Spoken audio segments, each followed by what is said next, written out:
Hi, this is Joe Ziemba, the host of When Football Was Football here on the Sports History Network. Aside from my podcasting duties, I'm also a sports collector.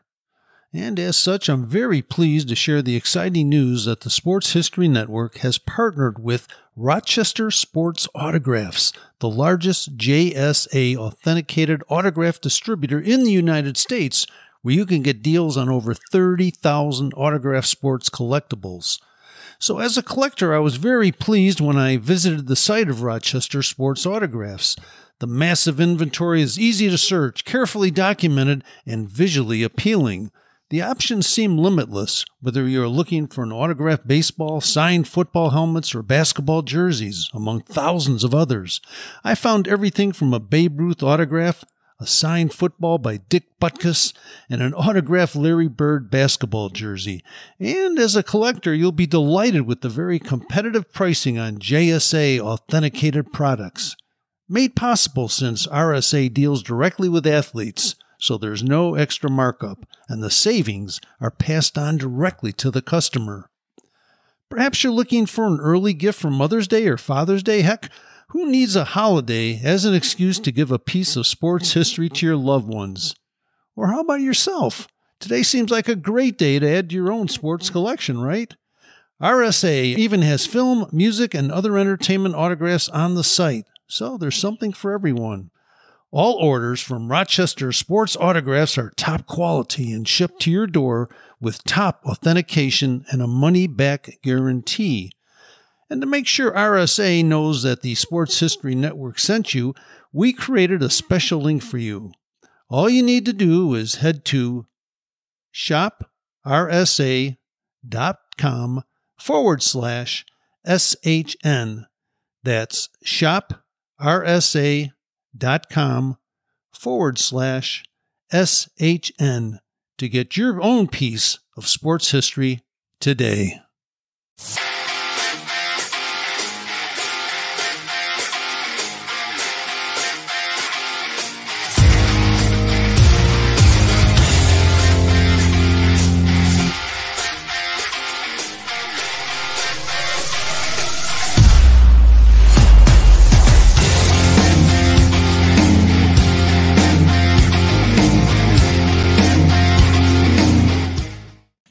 Hello, hockey fans, and welcome back to Marty's Illegal Stick, a hockey podcast. You know, it's been a long time since we've done this. You know, we went on a little break there. I know I've been busy on another show, 315 Hockey Live, and, you know, there's only so many hours in the day. But, you know, I missed this so much, and I had to get my buddies back together because there's so much NHL news that we need to talk about that we're going to talk about. Now, for a while, this show had been the Hockey History Podcast, which it still is. We're still on the Sports History Network. However, we're going to change things up a little bit because we want to be able to incorporate both the new and the old. So for segment one, we're going to be talking about the modern news here, the modern news in the NHL and beyond. And then in segment two, we're going to, of course, pick a little hockey history segment. We used to do that, the Zamboni Time Machine, which is always fun. So anyways, if you're watching on the YouTube channel, you'll notice that I'm home. Normally I'm in Dave the Save's studio, but Dave the Save's wife is running for mayor here in Little Falls. So his time is very limited. So we're going to be running a home studio for this show for now. Anyways, I'm going to bring in my co-host. First of all, the guy who's been with us for the past few Martys here. We've been doing those best of the best segments, which are a lot of fun. My friend, my pal, and he is not a better hockey player than I am, Ed Stefaniak. What's going on, brother? Scotty, I have international games under my belt, so I want some respect on my name. Okay, well, we'll just call you Mr. Not a better hockey player than Scott. What's going on? Nothing much, Scotty. Just, you know, just hitting the grind. 2 leagues now. It's a ton of fun. You know, Beer League All-Star. If there was a Hall of Fame for Beer League, I'd be first ballot. What are you saying? You would get the golden can? I would definitely get the golden can. I want a golden Jofa though. Yeah. Well, I have to give you credit. You actually have worn those in a B League game. So I wore them in C League too, and that's did you really? It's an absolute nightmare. Sticks just flying everywhere. Why does that not surprise me? Yeah, no, it is brutal. It's absolutely brutal. Oh boy! And our other co-host, brand new to the show. You know, we got chatting a little bit online, and I'm like, this guy will be a perfect fit for Marty's Illegal Stick here. So I'm going to bring him in. He's Mr. Connor Weidman. Connor, how are you? Good. How are you? I'm fantastic. And you got another show yourself. Yeah. It's called Get the Puck Out Podcast. I started about 2 months ago, I'd say. I wasn't really thinking about starting a podcast until I started watching other people do podcasts. But it's mainly about trash talk, different leagues, stuff like that. I do cover some leagues, but it's mainly AHL, ECHL, and other smaller leagues, and sometimes mixing with NHL. Nice, very nice. And you were telling me you're a big Devils fan, you're a big Utica Comets fan, Adirondack Thunder fan. Ed here is a big Boston Bruins fan. So this ought to be a pretty interesting dynamic. I almost had another Ranger fan coming on to make this a real interesting show. Oh, not your dad. But he couldn't make it at the last minute. So we can talk about that later on. But anyways, since we're all here gathered and we're talking NHL, we'd be remiss if we didn't talk about the team's best or the league's best team so far. Surprisingly enough, it's the Boston Bruins. I'm looking at their record, Ed, and I know how big of a Bruins fan you are. They got 49 wins. They're only 8 losses. Yeah, 8 regulation losses. 103 points. That's incredible for this season. It's insane. Ed, why have they been so good this year? Honestly, I think it's just the locker room. Like, you hear that sentiment of win one for Berkey, one more for Berkey, and that's what it's coming down to. I mean, the team's gelling, the depth on it. When you have Coyle as a 3rd or 4th line center, that's just incredible depth. And the trades they made this past trade deadline for Bertuzzi and Hathaway and Orlov. I mean, Orlov's on a tear right now. It's just this team likes each other, which is probably the most important part of it, is that the team actually is getting along. Towards the end of last season, I remember we talked about this when Bruce Cassidy got let go. And a lot of Bruins fans are going crazy. They're like, oh, my God, what are they doing? What are they doing? How are we going to win without Bruce? Right? And then they bring in Jim Montgomery, who, you know what, I'm actually glad to see him back in the league getting a second chance at coaching after everything that happened to him in Dallas. Yeah. And it seems like that locker room, like you just said, they like each other. But it seems like I don't want to say the pressure's off because they're the best team in the league. But from what I've read in reports, it seems that there's not as much of a crack the whip as there was with Cassidy. Cassidy was just an absolute dictator of a coach. I mean, right. You're seeing it in Vegas. You've heard stories of it when he coached in the AHL. He's very much a authoritarian coach, which it works. It's just a coaching style. You've seen, other coaches in the past. One for the Rangers in the '94 Cup. He was an absolute. Mike Keenan, Iron Mike. Iron Mike. He's an absolute just diabolical person. Babcock, who's a joke of a human, but he gets results. And he's so Cassidy has that style. Montgomery is very much laid back.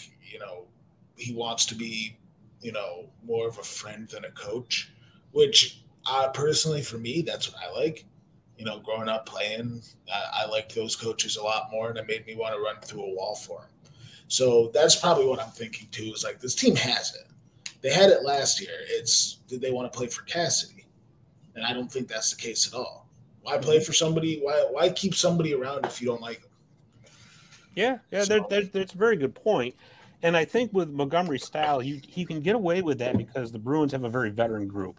Yes. I don't think if they were a young team, I think they would be kind of hard pressed with that. But you mentioned Hathaway and Orlov.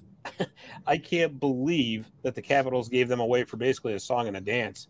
Yeah. That was pretty surprising considering that really Washington's still in the playoff hunt, but yeah, they do have to get younger too. Yeah, and Hathaway would be a throw-in any trade in this league. He doesn't get points. He's very much just a gritty guy that you put out there just to really muck it up. But the Orlov aspect, I was really surprised by that. He's a very physical defenseman who gets points, and the fact that 75% of the salary has been retained is just music to my ears. We're going to talk about that whole retention thing in just a minute, too. I think that just put a thought in my head. But before we go to that, Connor, I want to ask you, as the big hockey fan, you've been watching the Eastern Conference. Is Boston this good, though? Because they made the changes at the trade deadline, but in the offseason, they really didn't do a lot. And all of a sudden, they've had this massive improvement. They're a very good hockey team, obviously, but are they 103 points with 62 games in good? I would say so. I hate to say it as a Devils fan. I've been watching a couple of their games. They actually been playing pretty damn good. I think that they could go all the way. Like I said, I'm a huge Devils fan. I hate to say it, but I think they're going to be one that goes all the way this year. Yeah, I mean, they did bring in Linus Ullmark. Was that 2 years ago, right, Ed? Yeah, 2 years ago, Linus Ullmark. Now, who knew Linus Ullmark was going to be this good this year? I mean, he's been ridiculous lights out this year. And obviously, whatever it is they're doing is working. For me, I mean, if you bet your money on Boston to win the Stanley Cup, I wouldn't say you made a bad bet at all. But I will say that the Eastern Conference is going to be a gauntlet to get through in these playoffs. And truthfully, there has been a lot, and I mean a lot, has gone right for Boston, and very little has gone wrong so far. So my thing about the because playoffs, McAvoy and Marchand came back earlier than expected, which really helped. Yeah. That helped big time. And outside of those two, there really, I mean, as far as I know, there really hasn't been any major injuries to deal with. The DeBrusk injury was really true. But that was only 3-4 weeks, and he had a broken femur. Like that's superhuman, bionic. And here's why I don't think the Eastern Conference is going to be that much of a gauntlet. I believe personally, look at round one. It's going to be Toronto, Tampa. They're going to bang on each other for 7 games. Absolutely just destroy each other for 7 games. And Boston's going to get who? Pittsburgh? Yeah. Maybe Washington, maybe Buffalo. And just run right through them. So you're going to have a battered Tampa or Toronto going up against a fresh Boston. And same goes for Carolina. You're going to have the Rangers and the Devils just absolutely just destroying each other for 7 games. And Carolina's going to run through Buffalo, Ottawa, maybe Pittsburgh, and then it's going to be the same thing for them. That Eastern Conference Final is going to be interesting, but round 2 is just going to be a dismantled team playing against a fresh team. Well, I agree with you in the regards of Boston is definitely going to get the best draw in the first round, which they should. They've been the best team in the league. There's no doubt about it that they deserve to get the best draw. It's looking like it's going to come down to be New Jersey and the Rangers out of the Metropolitan. Of course, it's going to be Toronto and Tampa Bay in the Atlantic. But before we get into New Jersey and the Rangers, Tampa Bay suddenly seems to be stumbling. Now, is this the beginning of the end for Tampa? Because they have had one heck of a run. Very much so. But they're also starting to get a little long in the tooth. And let's be honest, just like the Chicago Blackhawks when they won their 3 cups, that team has played a ton of hockey over the past 5-6 years. Yeah, I think it's not necessarily the beginning of the end. It's going to be a long stretch, but you got to think it's three finals in a row. They deserve every break they can get right now. Yeah, that's true. What do you think, Connor? I don't know. I really don't. this whole thing is crazy. But I like Tampa. I think like what goes up must come down. Like last year, I thought they're going to win the cup, but they didn't. But like you said, they've been very sluggish, I would say. And a lot of people have been talking about that. Are they going to start slowing down? But I think Tampa is going to come to a halt and not really get back in the swing of things like they used to be. Yeah, I think it's going to be very tough for them, to be honest with you. And you just see that trade they made for Tanner Janot from Nashville. I like the player, but that was almost like a desperation trade for a guy that isn't putting up offensive numbers. I mean, he had a great season last year. But do they need the offensive numbers? They have Kucherov, they have I know, but if you're a team that's getting older like that, do you give up 5 picks? Yeah. After that player, I'm sorry you don't do it. And not in my opinion. Well, that's the thing are those 5 picks going to absolutely change the franchise? They're just magic beans, really. You don't know what they're going to become. But you know who Tanner Jeannot is, and you already have pieces that could win. So you're mortgaging that future to win again now. In 5 years, Tampa's going to be bottom of the league. Right, because don't forget they gave up 2 first-round picks in that Brandon Hagel trade last year. So they last year with that Brandon Hagel trade, they absolutely already admitted that they want to win now, and that their window is not necessarily closed yet, but it's on the way down. Might as well sell the house to get a few more cups in. Well, I mean, I guess, but boy, I don't know. I understand what you're saying about the magic beans part, because there is such a thing as having actually too many prospects because you only have enough room. Yeah. Right. There's only so many spots, but you also have to keep your prospect pool replenished.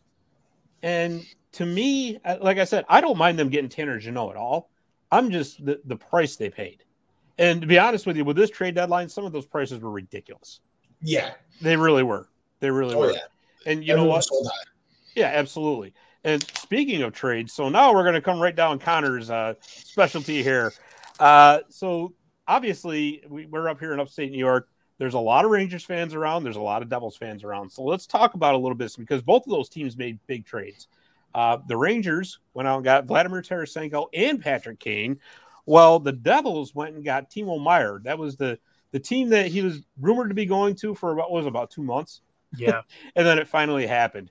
So, Connor, tell me what you think about – let's start off with the Timo Meier trade. Did the Devils pay too much to get him? You want my honest opinion? I think so. See, my thing when it comes to like the hockey, like you said, prospects, stuff like that. Like I was a big Zetterlund fan. Oh, my daughter too. She sobbed for 2 days. When I saw that, I was not happy. Because all the rumors was rolling around of who they're going to send over, and then it finally dropped. But it's hockey, it happens, and hopefully he does well down with the Sharks. But I think they did a little bit overpaid for him. I mean, he had played only how many games so far? 2, I think, or 1. I think. Yeah, 2 or 1. Ever since he came over, because I think he did have I think he was injured, I do believe, like correctly or something like that. Right. I want to play him so quickly. But it's 50-50, to be honest. I think they did overpay way too much. But we'll see in the end. Just hopefully they can retain him in the offseason. Well, that's going to be the key. So if, in my opinion, if they are able to re-sign him, which I think they will, then what they paid, honestly, to me, wasn't all that bad. I mean, I hated to see Zetterlund go too for my daughter's sake because my daughter, you guys don't even understand, totally in love with Fabian Zetterlund from our Utica Comets, connection because we're right outside of Utica. So once she stopped sobbing, but if you really look at what they gave, I'm surprised that they were actually able to get Timo Meier without giving up Alexander Holtz, without giving up Dawson Mercer, without giving up Shimon Nemec. Honestly, that's not a bad deal. That really isn't. I mean, I liked Andreas Johnson. I did. He was doing great in Utica. I like Nikita Hotuk. I love the guy. Hard-hitting defenseman, very physical. But let's be honest, with that New Jersey blue line, where's the room? Because you got Luke Hughes coming as well. And they've already said he's not going to Utica. When his season in Michigan's done, he's going straight to New Jersey. Yep. So if you can make a move for a player that's 27 years old like Meier is, and again, like I said, the caveat there is they have to re-sign him. If they can re-sign him and get him signed to another 7-8 year contract and keep him around, then you got to applaud him for doing what they did. Now, I know there's some people that are freaking out because he hasn't scored and it's, oh my God, what did we do? Well, it's 2 games in. It's 2 games in. Relax. And honestly, it's reasons like that I actually wish that they would move the trade deadline back to, say, the beginning of February. Because to be perfectly honest with you, and we'll talk about the Rangers in just a second, I think that it's actually kind of ridiculous to have the trade deadline be that late. Because if you're going to, spend all this draft capital and roster capital to get these big name players, Eddie, 15, 20 games is not enough to get used to your new team. So if you don't click right away, then if you're planning on making that big trade to win the cup that season, that's why oftentimes it blows up in teams' faces because there just simply isn't enough time to adjust. Especially when you get a big piece like Kane and Tarasenko, which Tarasenko is working out, but don't forget they got him in January, right?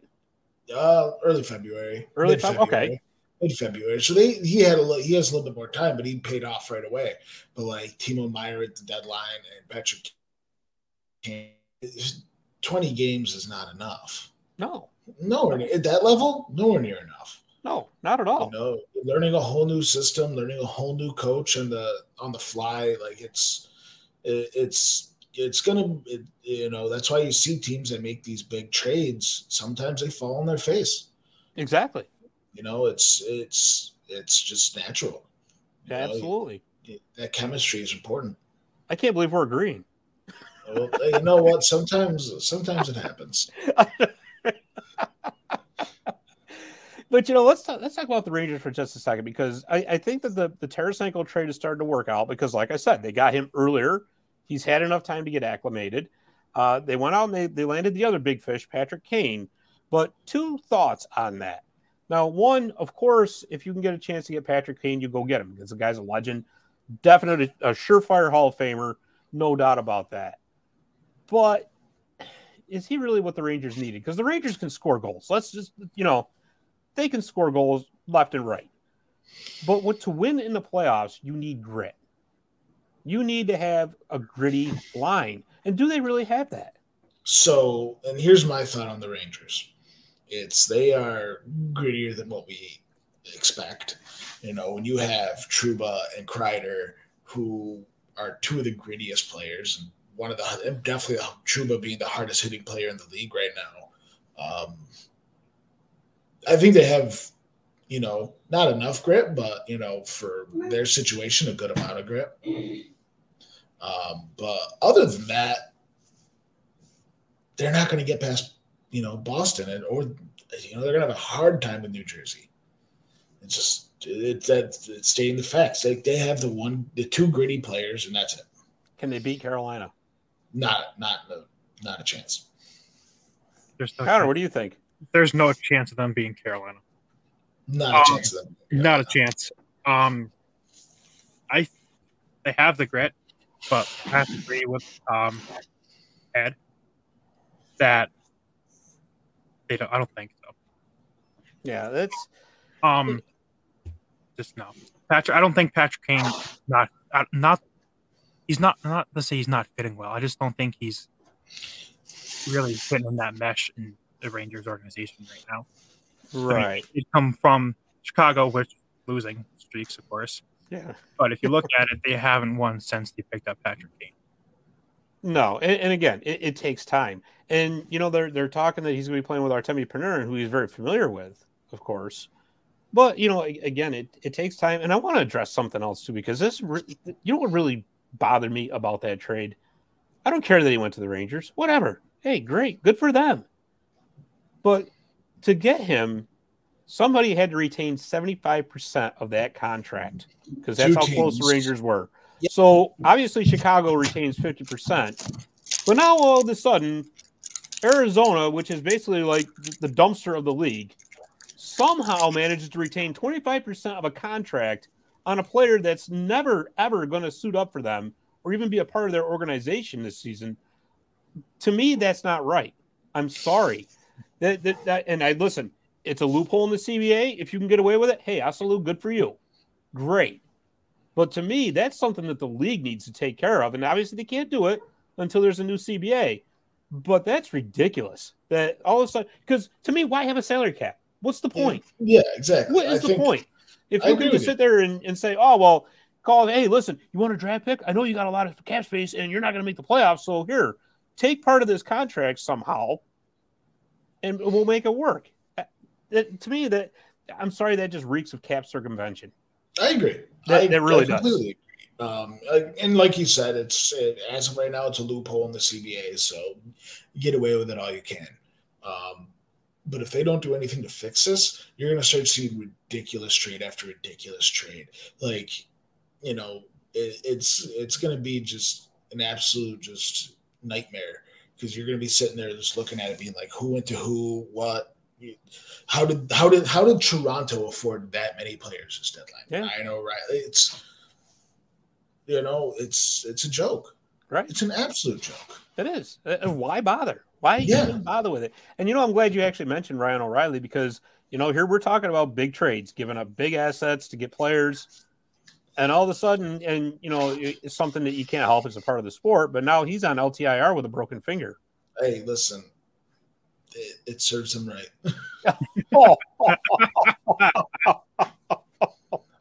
Okay, you got to tell me why. I hate the Maple Leafs. Oh, okay. Oh, that makes perfect sense as well. What does a Maple Leafs fan do after they win the cup? We don't know. Turn off their Xbox and go to bed. I mean, that's the only way they win a cup on Xbox. Yeah. Oh boy. I'm sorry. I agree. I don't like Toronto. I don't like Austin Matthews. Yeah. No, I love I can't Austin stand him. I cannot love stand Austin him. Matthews. He's I love Austin. I love Poppy. I hate Maple Leafs fans. They're the absolute worst. Maple Leafs fans are. Do you think that Gary Bettman is trying so hard to help Arizona, the Coyotes, that is, in any way he can, in the hopes that when Matthews becomes a free agent, he goes to Arizona, where he's from, and saves that franchise? Oh, yeah. Absolutely. Why wouldn't he? Apparently they have this 10-year no movement clause that when the team got bought recently, that was the NHL made them sign that. So we're dealing with another 8 years of Arizona. And on top of that, the teams they're allowing them to take these contracts just to hit the cap floor, just so they can go out and afford players like Austin Matthews and draft Connor Bedard. If Connor Bedard is 100% going to Arizona in the draft, he is 100% getting drafted by the Arizona Coyotes. I don't know about that. What do you think, Connor? Not Bedard, Connor Weidman. I think so. I think he would go there. I mean, my question is are they ever going to get their own arena again? Yeah. Are they like watching their games on TV in a college arena is ridiculous. I mean, it looks like I'm watching a high school game at times. Yeah. I mean, I've seen more electricity I've seen a more electric crowd at Minnesota high school games that I've seen on ESPN Plus. So they're working on an arena deal in Tempe, I want to say. Yeah, that's what I heard too. So it's all but greenlit. The question is, are the owners gonna pay the bills? Are they gonna keep the lights on? That's why they're in this situation to begin with. They didn't pay the bills. They didn't. Yeah. They didn't go out there and they didn't pay. They didn't pay the rent. They didn't pay whatever it was, and now they're stuck in a college arena. I mean, Arizona's an absolute joke. The league needs to get a better ownership group in there. Well, let me ask you guys a question because you just mentioned Connor Bedard, and of course, there's all the talk of the league is teams are tanking for Bedard. Yeah, it reminds me of 2015, right, when all those teams were tanking for Connor McDavid. Yeah. Well, let me ask you guys a question. In the NHL these days, with the lottery system in place, is it really worth it to tank? Because I did a little research on this, and in the past 15 drafts, the last place team in the whole league has drafted first overall only 7 times. So if you're, I understand the difference between knowing your team's not going to make the playoffs and let's just get as many assets as we can. But is it really worth putting out basically, let's say, an AHL team to tell your fan base that, hey, we're doing this because we want to get the next generational talent? Because if you remember, like I said, when that happened with McDavid, because there was 6-7 teams that year. Yeah, Buffalo was the first one that came to mind. I mean, they pretty much had the ECHL out there. Yeah. God. And they ended up with Eichel, which let's see how that worked out. Yeah. I think it wasn't that bad that year. I think they were like the 8th worst team. And they won the lottery. Here's my thought on that. And if you look at the trends, Edmonton's gotten a lot of first overall picks. Buffalo's gotten what? Two. In New Jersey, big market, got a couple first overall picks. The Rangers, the one opportunity they had, they got a first overall pick. You think Bettman's going to let his baby, the Arizona Coyotes, not get the first overall pick? Especially this is their time. A savior. It's their time. Yeah, they were a smidge too good. This whole thing reeks of rigged.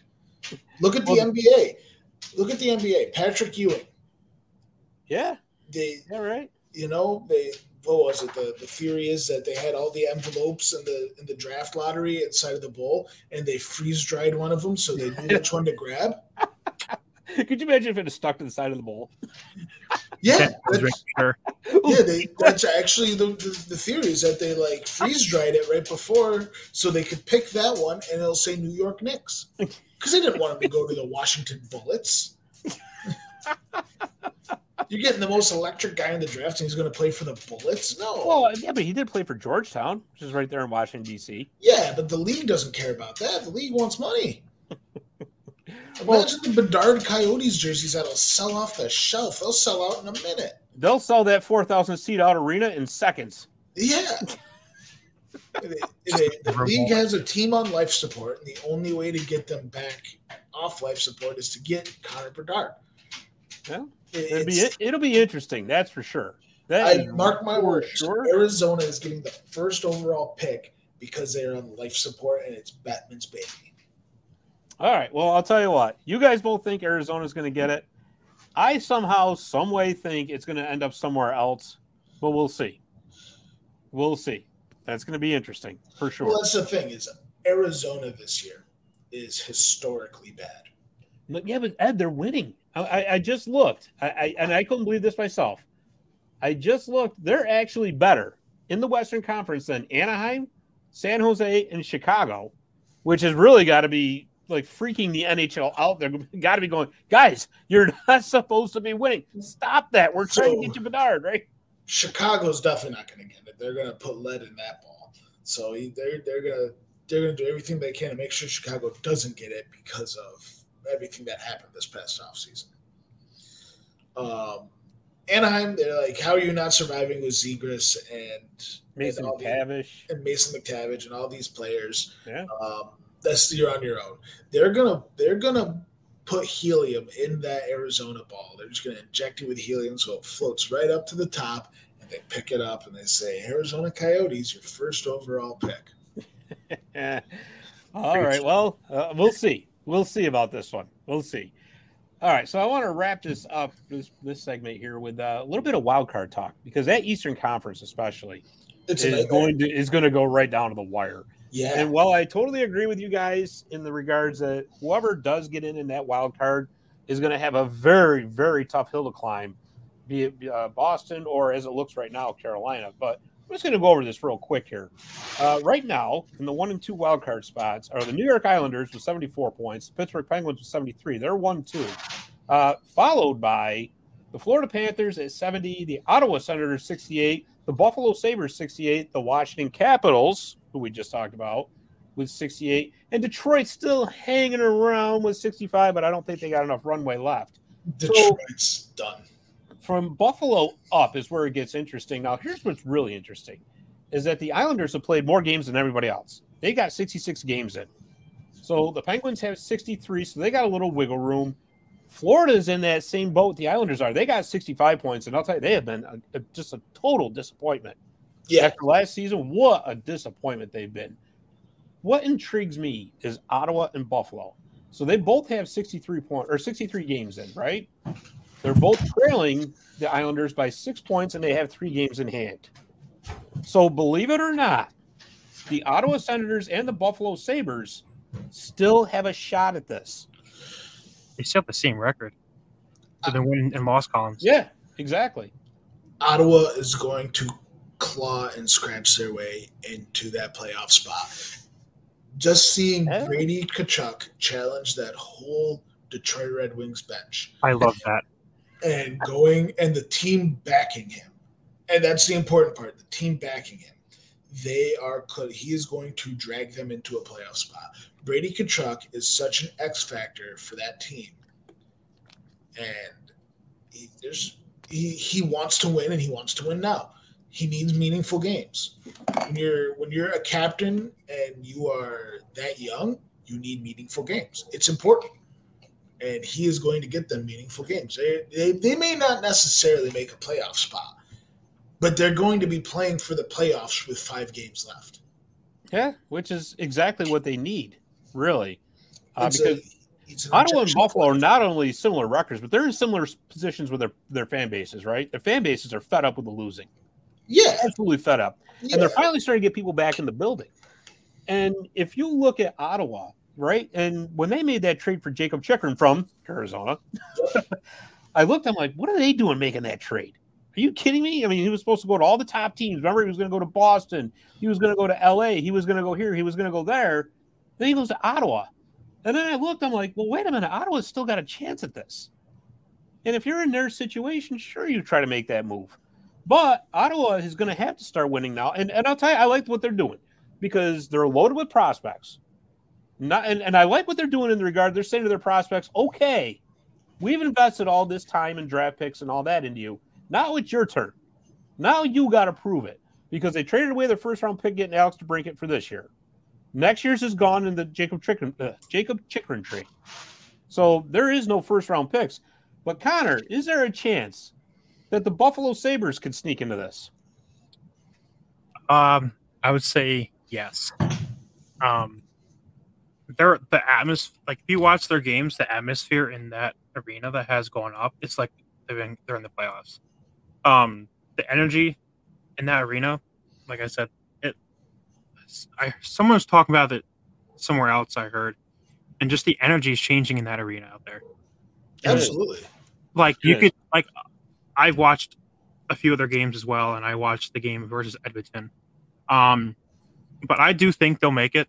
But it's gonna be, I think them and Ottawa is gonna have to really battle this out. I wouldn't be surprised if both teams make it. The Islanders have too many games played with too little points. They're realistically just they're in the position they're in because of the games played. I mean, if you really do look at it, I think don't they have more games than some of the teams in the wild cards right now? They have more games than everybody. Yeah, more games than everybody. Yeah. So they're realistically in the position they're in right now just because they've had more games, more just volume. Yeah. And the Penguins, they're a laughing stock right now. They did Dick All for that whole trade deadline. Who they get? Nick Bonino. I'm shivering. My timbers are shivered there. Nick Bonino. But it's so they're just the Pittsburgh goaltending situation, the lack of depth.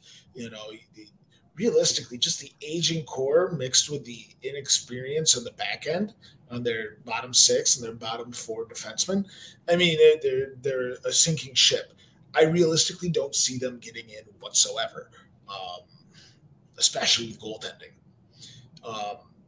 So when you really break it down, Buffalo and Ottawa, I think you're going to sneak into those last 2 spots, and it's unfortunate they're going to be playing 2 juggernauts. Like absolute just units of teams, but that's what they need. You got to get to that level in order to get better. Because now you're going to be like, you're going to have these free agents who want to play with Tage Thompson and Alex Tuch. They want to play in that environment. It's Dylan Cousins. I mean, Rasmus Dahlin having a career year. Owen Power looks like he's the real deal. Owen Power. I mean, you got that. Skinner's back. You got that goaltender that's coming up, Devin Levi. He's nasty. Yeah. Ukko-Pekka Luukkonen, he's a solid goaltender. He's got the best name in hockey. I don't care what anybody says. Oh yeah, no. If there was hockey rules for Scrabble, I'd play him all the time. Yeah. No, I totally agree with you guys. And I'll tell you, I was out there in December for the LA game. It was December 13th. And unfortunately for me, being a Kings fan, that's where that turnaround started, if you recall. Right? So that game was 0-0 going into the third period. The Sabres scored 6 goals in the third period, and then they went on an absolute tear to climb back into this. But believe me, I remember being there. It was horrible. It was great. But I was only rooting for the Buffalo Sabres for you. Yeah, I knew you were. I knew it. But anyway, but you know what? That building was half empty. And, there was just kind of this whole, we were supposed to be good. Here we go again kind of feeling. And now here we are 2 months later. And Connor, you hit the nail on the head. That building's electric now. It's packed. People are coming back. People are believing in the Sabres again, which, you know what? Good for them. Because I've said this once. I've said it 1,000 times. They have a phenomenal fan base out there, and they deserve better.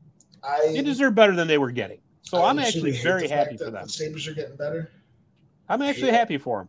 I just miss going on StubHub, buying $8 tickets to Sabres games on the glass, and then taking a $30 train out there. Yeah, right. Well, I got a feeling those days are over for now, my friend. Well, you know what? I could always go see a Devils game in 3 years. Right. Well, we'll see about that. Buffalo needs a championship out there.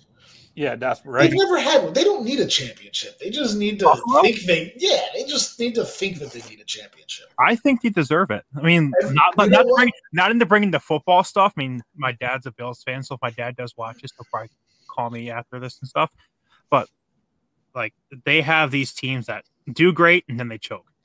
I think Buffalo could, hopefully this year. But I think if they keep up the way they're doing now, they'll end up in the Stanley Cup one day. I went to college out there. And you know what surprised me? I was really surprised at the trade deadline that they didn't go get another goaltender. I think they should have. No. Because as much as I love Ukko-Pekka Luukkonen, he's not the answer going in. Craig Anderson is great. I mean, he's a great story. But he's also 42 years old. They're not playing him every game because they can't, right? But why go get a goaltender when you're going to have Devin Levi next year? Right, but what I'm saying, go get a rental goaltender. They got enough draft picks. They got enough prospects that they're never going to get room for. They should have went and got Jonathan Quick. Yeah. Do you think Jonathan Quick would have went there? He had no choice. There was no trade protection in his contract. But that's the thing. He would have done to Buffalo what he did to Columbus. No, he didn't. No, Columbus flipped him. Yeah. Yeah, but they only flipped him because he's flat out told them, I'm not playing for you. No, but you know what? Columbus knew they're not going to the playoffs either, so why not flip them and get some assets for them? Now, you're a Kings fan, and I got to ask you, was that not the most disrespectful trade in history? Absolutely not. No? What was the most disrespectful? Absolutely not. And I'll tell you why. Because as much as I love Jonathan Quick and I loved everything he did for the franchise, at the end of the day, you have to make moves to make your team better. And he said flat out that he wants to play next season. So the Kings were in kind of a spot because they weren't going to re-sign him next year. It wasn't going to happen because they still got Cal Peterson that they got to manage to fit that contract in. And now you got Phoenix Copley that they signed for another year. So he was gone, right? And again, I love Jonathan Quick. Jonathan Quick had a 870 save percentage this season? Mm-hmm. 870? Now the Kings are on the verge of making the playoffs here. And they got a chance to make some noise in the Western Conference. So if you can move a player that, let's face it, he wasn't going to start in the playoffs. It was going to be Phoenix Copley. So why wouldn't you move somebody if you can get some assets back? Because the one thing that they desperately needed was a solid left defenseman. They don't have that in the pipeline. So they go and get that left defenseman. And they also get Joonas Korpisalo, who to me is a pretty darn good goalie. He was playing on a rotten team, which is another one. I'm surprised the Sabres didn't actually go after him too. But that notwithstanding. So I don't think it's disrespectful at all, to be perfectly honest with you. Because let's face it, Eddie, Wayne Gretzky got traded twice? Twice. Yeah. So, listen, people get traded. This is what happens. Now, did I like the way it was? I mean, it could have been handled maybe a little bit better. But at the end of the day, this is what happens. And listen, it's not like they traded him at the beginning of the season, right? There's 20 games left. So listen, I don't think it was really disrespectful at all. It hurts. There's no doubt about it. Of course it hurts. You never want to see a legend go. But Father Time always wins. And again, the Kings are in a position to win. Listen, they're not tanking for Connor Bedard. I almost said Mick Bedard. Jeez. Oh boy. All right. Is it Friday? Yeah, right. So no, I don't think that was actually. I really don't think that was disrespectful. I can see. We'll agree to disagree on that one, Scott, because I think that was. I was shocked because you just sent a legend to hockey hell. So what though? So what? It's the end of the. What were they going to do? It's not like they were going to get a lot of assets from a contender, and it's not like a contender was going to take them. I mean, again, I love the guy. I love everything he did for the franchise, but you know what? He was having the worst season of his career, and at the end of his career. So if you can, and another thing too, don't forget that contract. He was $5.8 million for this season. Now I know it goes down with every day because of the salary cap and all that, but they had to create some cap space if they were going to improve that team. And if you're not going to play them, why not move them and move that cap space? I'm just saying, when Vegas plays LA in the playoffs, it'll be very interesting. I was just about to say that. That's going to be interesting. He's gonna start game one and light you guys up. I don't think so. He's gonna get a goalie goal in the playoffs. Oh boy, yeah. Well, you know what? You know what'd be really funny is if your Bruins play the Sabres in the first round and they light up Linus Ullmark. How do you like that? Well, that's the thing. Linus Ullmark didn't really leave. Sabres revenge. No, that's the thing. Linus Ullmark didn't really leave unceremoniously. It was just he wanted out of there in the worst way. It was like mutual. But also, you got to think there's also kind of a curse on Buffalo right now. If you noticed, if every time they trade somebody or get rid of somebody, they go on to win a cup. Zach Bogosian, Ryan O'Reilly. There's a couple others out there. Like, short time after they leave Buffalo, they just flourish. Yeah, but you know what though? That's why the finals is going to be Buffalo. It's going to be Boston, Vegas. But I think it's hilarious that, if you remember, Buffalo got maligned for that Ryan O'Reilly trade when it happened. Remember that? Yeah, I do. And look at all the assets that came back, and look what Tage Thompson's doing now. Yeah. You don't think St. Louis wouldn't like him back? So I remember my buddy. He was during those years, like it was like the Buffalo just garbage years, and it was like, and he was flipping out about the team, and he's like, and what did we get back? Tage fucking Thompson. And now I'm just texting him like, yeah, how's that? How's that about Tage Thompson now? The guy needed some more conditioning. Like, let him. You're rushing this. You want results now, and results now isn't always going to happen. No, and it usually doesn't, actually. Never does.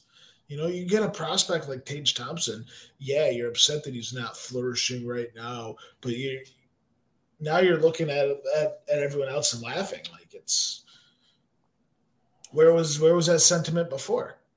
It wasn't. Yeah. No, it's just some of these local hockey fans just don't know.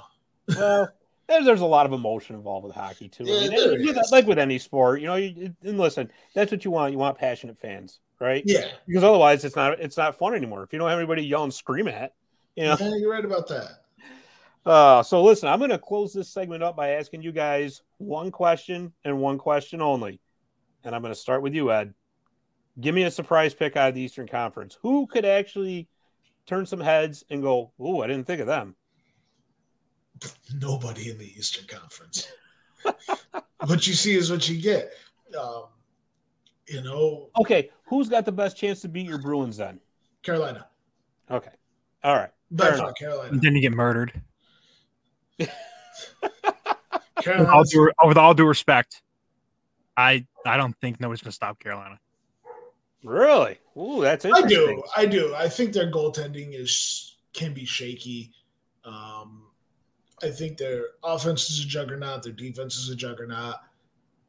Their goaltending's their weak point. And if Anderson can't stay healthy, which he's known to get injured at inopportune times, it really is up in the air. And it's hockey. People get injured. He's going to get injured like game one of the Eastern Conference Finals and tear his quad, and he's going to break a thumb, and then he's going to get a type 3 concussion because he got out of bed wrong. Because that's Frederick Anderson. It's true. All right. I'm not wrong on that one. Well, and plus, Boston's had his number historically. All right, Connor, your turn. Who can surprise us out of the Eastern Conference? I'm just throwing this one out there.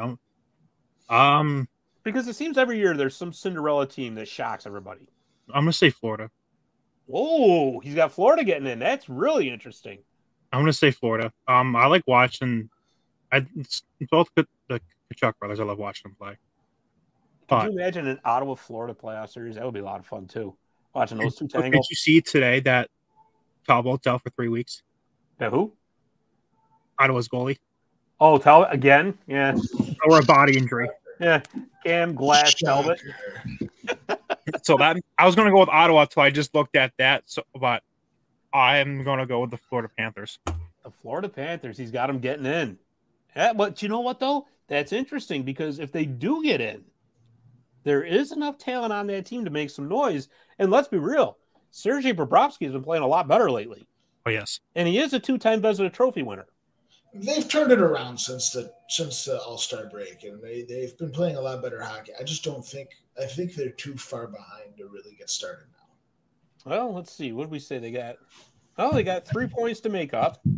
I think they do it. But they got – Pittsburgh got 2 games in hand, but you know what? It's going to depend on who goes on that losing streak at the end of the season. I think it's going to be Pittsburgh. They always do. Pittsburgh's going to go on a losing streak. I think they're going to fall apart. Well, Pittsburgh's an absolute nightmare. Yeah, that's I can't disagree with that. I can't. I see them being one more injury away too from a major disaster. I think they're. You know, I see that. That injury's coming soon. So for me, I'm telling you, I got the Buffalo Sabres getting into the playoffs. And I think that they're not going to win a first round, but I'll tell you who I think is going to potentially make it to the Eastern Conference Finals, the New Jersey Devils. I really, truly believe that. And I think if there's a team out there that can give Boston a run, that can really scare the crap out of them, I think it's New Jersey. Because there's a wild card at play here, boys. There's a wild card at play. Like I said, Luke Hughes is coming in. And if Luke Hughes has the same effect on the Devils that Cal McCarr did when he came in, remember that right after the national championship? So, yeah. I think there's a puncher's chance there. Or is he going to do the Hughes thing and be made of glass? Well, who knows? He's bigger than Jack, so... And Quinn. I mean, so, my pinky. So who knows, right? Oh boy. Yeah, well, I'll tell you what, Eddie. You know, we're gonna go to our Zamponi time machine here because we gotta get something in for the Sports History Network, right? Yeah, we gotta do something. Like this one. This is a Boston Bruins based one, so you're gonna like this a lot. All right. So the Zamboni Time Machine is, of course, brought to you by SportsHistoryNetwork.com. You can catch all the Sports History Network podcasts and shows and all that on the Sports History Network on YouTube, Apple, Spotify, wherever you get your podcasts. So anyways, this week, the Zamboni Time Machine takes us back to January 3rd of 1929, the night Eddie Shore drove all night through a snowstorm to play in a game. Eddie Shore played for the Boston Bruins and is widely considered to be hockey's first superstar defenseman. He was as rough as he was talented. And over the course of his career, he broke his back, collarbone, and hip. Every tooth has been knocked out of his head, broke his nose 14 times, broke his jaw 5 times, and had over 900 stitches put in his body. Despite all of this, Shore rarely missed a game. In Shore's era, teams traveled by train. Air travel was in its infancy then. The Bruins were scheduled to play a game on January 3rd in Montreal against the Maroons, and every member of the Bruins managed to make the train to Montreal except for Shore, who missed the train because of a traffic jam. The next train to Montreal was canceled because of an incoming blizzard, but Shore absolutely refused to miss the game. He reached out to a wealthy friend of his who loaned Shore the use of his chauffeur and limousine. As they headed north out of Boston, the storm hit and it was a doozy. The driver did not want to go any further, so Shore made him get out and take the passenger seat, and he took over driving himself. The pair found an all-night gas station where they bought some chains for the tires, but that did not help the visibility as the wipers froze to the windshield. Shore removed the top half of the windshield, and they continued through the night, driving through the sleet and blizzard conditions without the protection of the windshield. They had to stop and purchase another set of tire chains, and even with those, they still had to be pulled out of a ditch twice by people who happened to live nearby. Despite all of this, Eddie Shore arrived in Montreal at 5:30, just in time for the game at 7. Despite no sleep, numb legs, and a hands and face that were windburned by frostbite and windburn. Yeah, I just screwed that up, so I'm just reading this off. Shore talked the Bruins coach Art Ross into letting him play that night. The Bruins won 1-0 on a goal by, you guessed it, Eddie Shore, And that, my friends, concludes this week's trip on the Zamboni Time Machine. You know, I wish I'd actually printed that out because I'm looking at it off my phone. And when you get old like that, that gets hard to read because even my glasses on, stuff. But anyways, that is our Zamboni Time Machine. What do you think of that? Eddie Shore is an absolute legend. Absolutely. I mean, Absolutely. a monster. Should have been put in prison multiple times. Well, I'm surprised one of his because he bought the Springfield Indians after he got done playing of the AHL there. I'm surprised one of his players didn't kill him because from my understanding, he sucker punched this guy so hard who played for the Maple Leafs that he forced him into retirement. Which I think, and I could be getting some players mixed up here. I believe because he retired, he died of a broken heart. Could be. There was another, because I know I've heard that story a couple times. I've heard a Maple Leafs player, a Montreal Canadiens player, and a Red Wings player. 3 different players died from broken hearts being forced into retirement. Yeah, not all from Eddie Shore. Who was it? Howie Morenz, Montreal Canadiens That's legend. Right. Okay, so it was Howie Morenz. Career ended because of a broken leg, and he just couldn't. He never got over it. Yeah. Never. Yeah, they legally killed him. The guy legally said he died of a broken heart. Yeah, true enough. True enough. That's right, Howie Morenz. Well, boys, this has been fun. This really has. You know, we should do this again next week. I like that idea, Scott. What do you think, Connor? Should we do this again next week? I'm down. All right. Let's do this again next week. We don't know what date yet, but we'll play that one by ear. We'll figure it out. Yeah. But we'll be back next week. So that's one question for both of you. Yeah. Who do you think is going to make it to the finals? Ooh. The West. Wow. If you had to pick 2 teams right now, Boston, Dallas. as is, who would you think Dallas. would go? Wow. Boston, Dallas. Who'd you say? Boston, Dallas. Boston, Dallas. And Dallas is looking good right That's now. one team I forgot about. Dallas. Dallas is looking good right now. Is it too late to change my answer? Well, I want it to be LA so I can beat Scott up emotionally for it. That would be so much fun. I mean, I could It beat would you. be. I would throw a party. If every game the Cup's in the building, I'm throwing a party. You know, it's hard to pick against Boston right now, but I think Colorado is going to find a way to get back to the final. I think they're too banged up.